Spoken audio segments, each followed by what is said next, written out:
안녕하세요. 직장인 투자자 A입니다. 오늘 비트코인에 큰 추가 하락이 있었죠. 많은 분들께서 놀라셨을 것 같아서 얼른 방송을 녹화하게 되었습니다. 오늘 비트코인의 시황과 함께 저의 앞으로 시장에 대한 견해를 말씀드리고 또 각 상황별 대응 방안까지 알려드릴 테니까 영상 끝까지 시청하시기 바랍니다. 우선 비트코인은 59,000불 부근을 지켜주지 못한 채 추가적으로 오늘 하락을 보여줬죠. 하락의 거래량도 크게 나왔고요. 확실히 단기적으로 하락세가 센 건 맞다고 볼 수 있겠습니다. 아울러서 제가 말씀드렸던 하반기 상승장의 가장 좋은 시나리오는 바로 이 빨간색 지난 저점을 깨지 않은 상태에서 이 평행 채널을 따라서 지지를 받고 쭉 빠르게 올려주는 것이라고 말씀드렸는데 오늘의 하락으로 해당 시나리오는 폐기하게 되었습니다. 한마디로 대세 상승장 시나리오 중 가장 무난하고 가장 세고 가장 좋은 상승장 시나리오가 오늘 무산되었다 라고 생각을 하면 좋을 것 같고요. 그러나 그럼 이게 과연 대세 상승장의 끝이냐?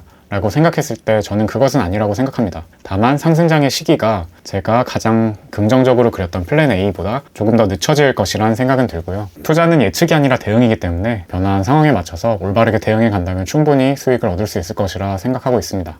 비트코인 가격이 56,000불 이하로 떨어지면서 약 7천억 원의 청산이 전 세계적으로 일어났습니다. 이만큼의 돈이 공중으로 날아가 버렸다 라고 생각하시면 되겠습니다. 이 정도 규모는 굉장히 큰 규모입니다. 그럼 오늘의 하락을 주도한 것은 누구였을까 봤을 때 이 CVD 온체인 데이터를 보겠습니다. 보통 가장 큰 규모의 지갑을 갈색으로 표시를 하고 그 다음이 보라색이고 또 다른 색깔로 갈수록 개인 지갑에 가까워지는데요. 오늘 하락의 특이한 점은 가장 큰 물량을 보유한 지갑들, 즉 전 세계적으로 가장 큰 고래들은 그다지 팔지 않았다는 겁니다. 대신 그 다음으로 큰 규모인 고래들, 즉 보라색 지갑들이 굉장히 많은 수의 비트코인을 매도했습니다. 이에 따라서 오늘의 하락도 유발되었다고 보시면 되겠습니다. 그렇다면 이 정보를 어떻게 해석해야 할까? 우리가 생각하는 가장 큰 고래들, 즉 비트코인의 장기 흐름을 주도하는 고래들은 아직 매도를 바라보고 있지 않다. 따라서 장기적으로는 여전히 상승의 가능성이 높다. 대신 중단기적 또는 중장기적인 중간 규모에서 약간 더 큰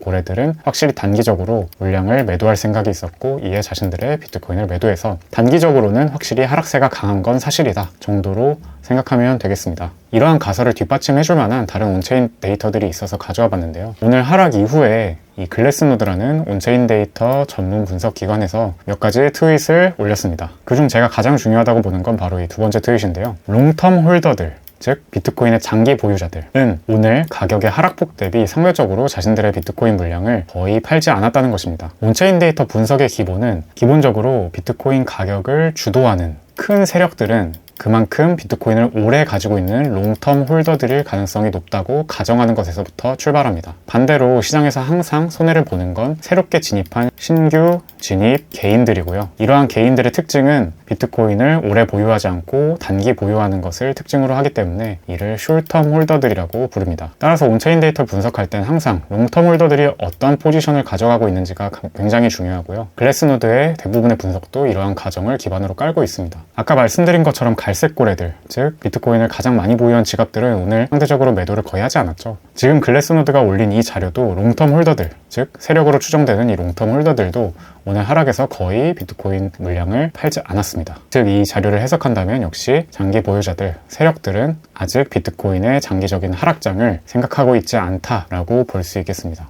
다음으로 살펴볼 만한 온체인 데이터는 바로 거래소라고 가정을 해보면요. 현재 거래소에서 비트코인을 가지고 있는 투자자들을 롱텀 홀더와 숏텀 홀더로 분류하고 또 이익을 보는 것과 손실을 보고 있는 물량으로 구분을 하는 겁니다. 그랬을 때 거래소에 있는 전체 물량 중 78.7%는 롱텀 홀더들이 들고 있고 수익 중입니다. 3%는 롱텀 홀더들이 들고 있는데 손실 중이라고 나와 있고요. 이 3%가 손실 중이라는 건 아무래도 이러한 고점에 지난 4월 고점에서 산 물량들이겠죠. 거의 없다는 뜻입니다. 반면에 전체 물량의 10% 정도 차지하고 있는 것이 숏텀 홀더들이 들고 있는 이익 물량입니다. 전체 물량 중 8.3%는 숏텀 홀더들이 들고 있는 손실 중인 물량입니다. 비교적 최근에 들어갔으니까 지금 손실을 보고 있겠죠. 한마디로 현재 가격대에서 여전히 장기 보유자들은 이익을 보고 있다. 이들이 급할 게 없다 라는 뜻으로 이해하면 되겠습니다. 장기적으로 비트코인의 상승장이 아직 끝나지 않았다, 아직 오지도 않았다 라는 것을 보여주는 한 가지 온체인 데이터 더 보여드리겠습니다. 이건 역시 글래스노드에서 발간한 리포트에 있는 자료인데요. 여기 보시면 CDD라는 지표를 사용하고 있습니다. CDD는 한마디로 말하면 장기 보유한 코인이 매도될수록 늘어나는 지표입니다. 여기 차트를 보시면 이 회색 선이 비트코인의 역대 가격이고요. 20년 1월부터 현재까지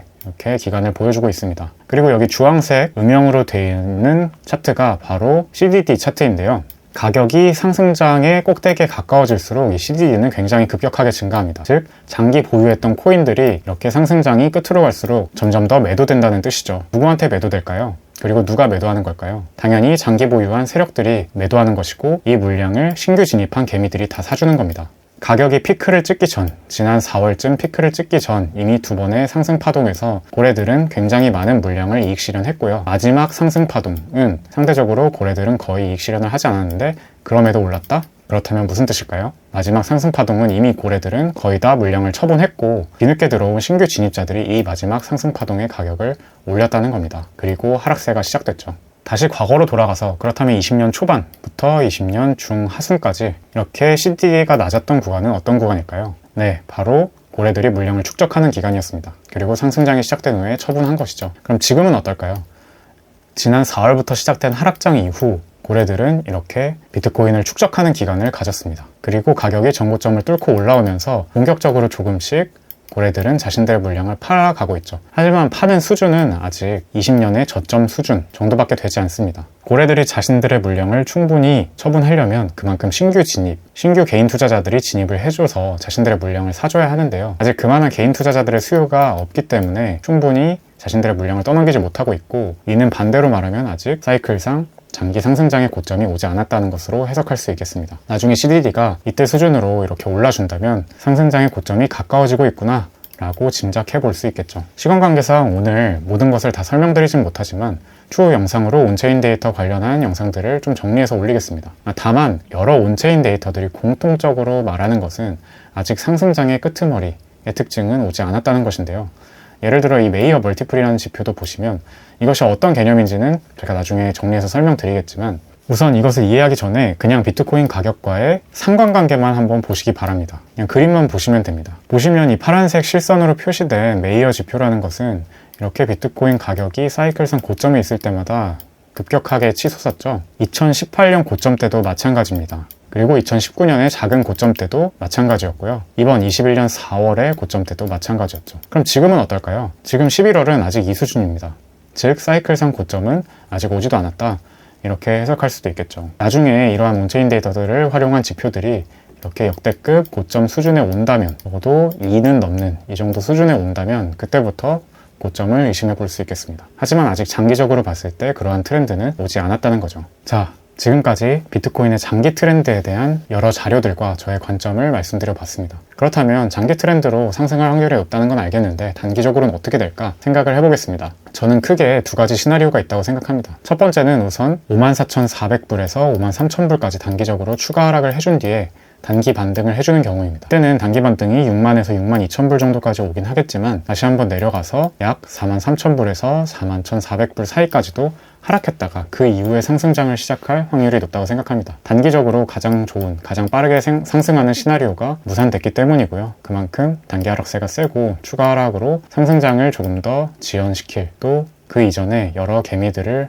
털고 갈 시간이 발생할 수 있겠다라고 생각하는 관점입니다. 두 번째는 아예 중간에 이렇게 반등도 하지 않고 빠르게 49,000불에서 46,700불까지 내려 꽂는 관점입니다. 대신 이렇게 하락이 급격하고 빠를수록 반등도 셉니다. 따라서 이때는 이러한 중기적 지지선에서 지지를 받고 빠르게 올리면서 상승장을 다시 시작할 확률이 높다고 생각합니다. 그렇다면 우리는 어떤 전략을 세우면 좋을까요? 만약 제가 계속 말씀드린 대로 분할 매수를 하고 계시다면 현금이 그래도 꽤 많이 남아 계실 겁니다. 그 남은 현금을 오늘 제가 말씀드린 세 구간의 반등 포인트에 나눠서 30%, 30%, 40%씩 산다고 생각하시고 계획대로 차곡차곡 매수해 가시면 단기적으로 반등이 와서 단타를 칠 수도 있고, 또 장기적으로 모아갔을 때 결국 미래에 보면 이것이 굉장히 낮은 평단이 될 것이라고 생각합니다. 따라서 본인의 성향에 맞게 이 구간들은 충분히 단기적으로 반등이 올 수 있는 포인트들이니까요. 단타를 치고 싶으시면 이 구간에서 매수를 하고 어느 정도 반등을 했을 때 파시고, 장기적으로 투자하고 싶으시다면 그럼에도 이 구간마다 모아 가시면 충분히 리스크 대응도 되고 또 충분히 저점에 매수해서 수익을 더 크게 보는 효과를 누리실 수 있을 겁니다. 자, 그리고 최단기적으로 가장 빠르게 도달할 이 반등 구간에서는요, 한 가지 더 팁을 알려드리겠습니다. 제가 아래에 RSI라는 지표를 켜놨습니다. 이 지표는 얼마나 시장이 과열되어 있는가를 보여주는 지표인데요. 이 RSI의 일봉상 다이버전스가 굉장히 유용한 지표로 종종 사용되곤 합니다. 어떤 거냐면요. 지난 4월로 돌아가 볼게요. 비트코인 가격은 점점점 고점을 높였지만 상대적으로 이 매수 강도는 점점점 고점을 낮췄습니다. 즉 올라갈수록 상승의 힘이 떨어졌다는 것을 의미합니다. 이렇게 차트의 가격과 RSI가 반대로 움직이는 현상을 다이버전스라고 합니다. 그리고 실제로 하락세가 시작됐죠. 또 저점에서는 반대 상승 다이버전스가 나타났습니다. 가격은 점점 내려가지만 다이버전스의 밑변은 점점 더 상승했죠. 그리고 상승을 시작했습니다. 또 지난 8월에서 9월 고점도 마찬가지입니다. 고점을 높였지만 RSI는 점점 내려갔죠. 이렇게 하락 다이버전스가 떴었고요. 또 이번 10월에서 11월 고점도 마찬가지입니다. 고점은 높아졌는데 RSI는 하락 다이버전스가 떴죠. 그리고 하락이 왔습니다. 저는 이번 하락 트렌드에서도 언제가 반등 포인트가 될까를 짐작할 때 이런 RSI의 상승 다이버전스를 활용하셨으면 합니다. 가격이 저점은 더 낮추는데 반대로 RSI의 저점은 높아진다면, 이러한 상승 다이버전스가 발생한다면 그만큼 상승이 시작될 확률이 높아진다 라고 해석하시면 되겠습니다. 따라서 이 RSI를 일봉상으로 보시면서 상승 다이버전스가 뜨는지 좀 체크하시면 굉장히 유용하리라 생각합니다. 오늘은 이렇게 비트코인의 중단기 그리고 장기 전망까지 모두 살펴봤는데요. 오늘 영상이 여러분의 매매에 유익하셨길 바라고 궁극적으로 꼭 수익을 보시길 응원하겠습니다. 그럼 오늘도 영상 끝까지 시청해주셔서 감사하고요. 저는 다음 영상에서 더 좋은 내용으로 찾아뵙겠습니다. 지금까지 직장인 투자자 A였습니다.